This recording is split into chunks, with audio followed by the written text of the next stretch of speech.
Welcome back, Curry Crew. Today we have another delicious recipe for you. However, before we jump into our video, we are on the road to 1,000 subscribers. So if you haven't done so already, click that subscribe button down below and punch that notification bell so you can be notified every week when we post a new recipe. Now, for today's recipe, we're going to be making a delicious homemade vegetarian chili, and it's going to be awesome, full of amazing spices and flavors, and you can use it in multiple different ways at the end. So without any further ado, let's jump straight into our recipe.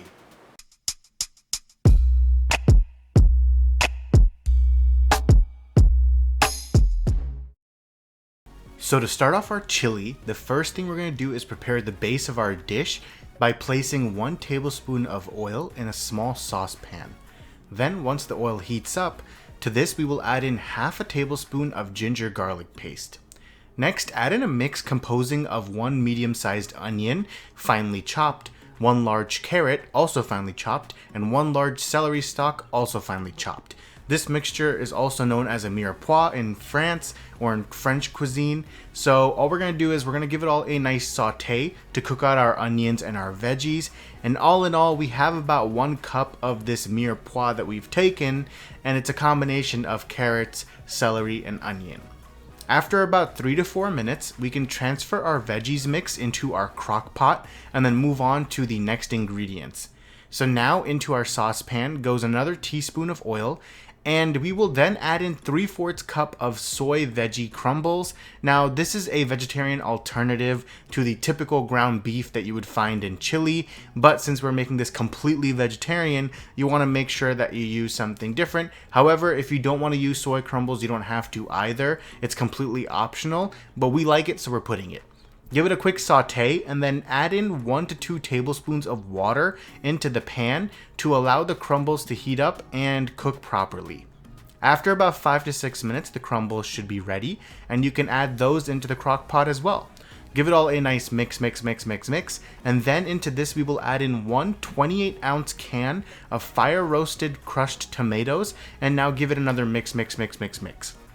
Now at this point, if you're like me and you chose a small crock pot to start, you will realize that it's definitely not big enough for this dish and you need to transfer everything into a larger crock pot. However, if you were smart enough to start with a big one, you're perfectly golden now.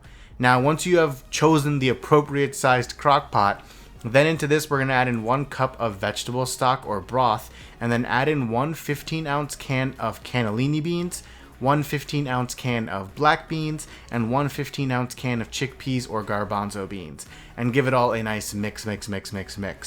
Then we will add in 1 more cup of vegetable broth or stock and give it 1 more mix. Then we're going to add in 1/4 cup of tomato paste, and now we can work on our seasonings for the chili.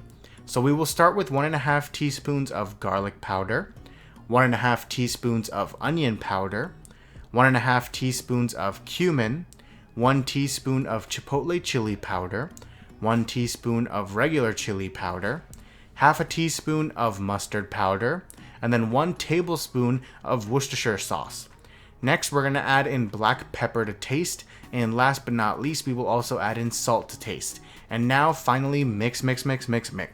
Now I know that was a lot, but trust me, all those spices and seasonings combined will make a wonderful and delicious chili in the end, so that it was all completely justified and necessary.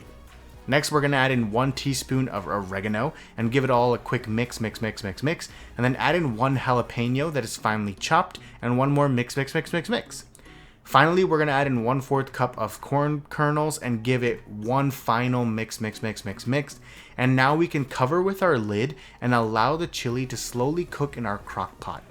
It should take about 5 to 6 hours on high or 8 to 9 hours on low. Either way, it is fine. You can go with whichever setting you want. Now, this dish is a perfect dinner dish because you can set it up in the morning, set the crock pot on low, and let it cook all day on a low and slow heat until it all comes together into one delicious concoction.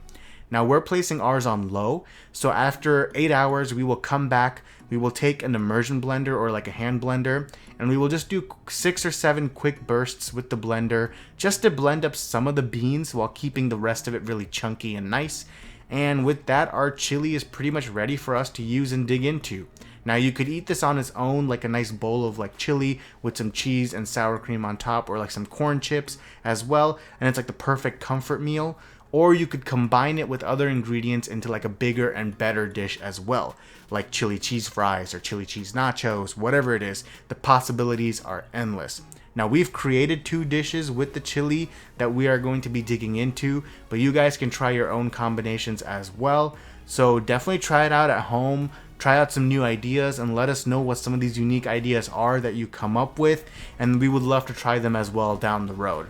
So guys, enjoy. So guys, there you have it. Our chili turned out absolutely awesome. So we used it 2 ways. We made some chili cheese fries afterwards, as you can see here, as well as some delicious chili cheese nachos as well, as you can see here. So both those recipes turned out to be awesome, and they were absolutely delicious because of the amazing chili that we had made. So you definitely need to try this out for yourself at home. Let us know how it turns out for you, and keep on cooking.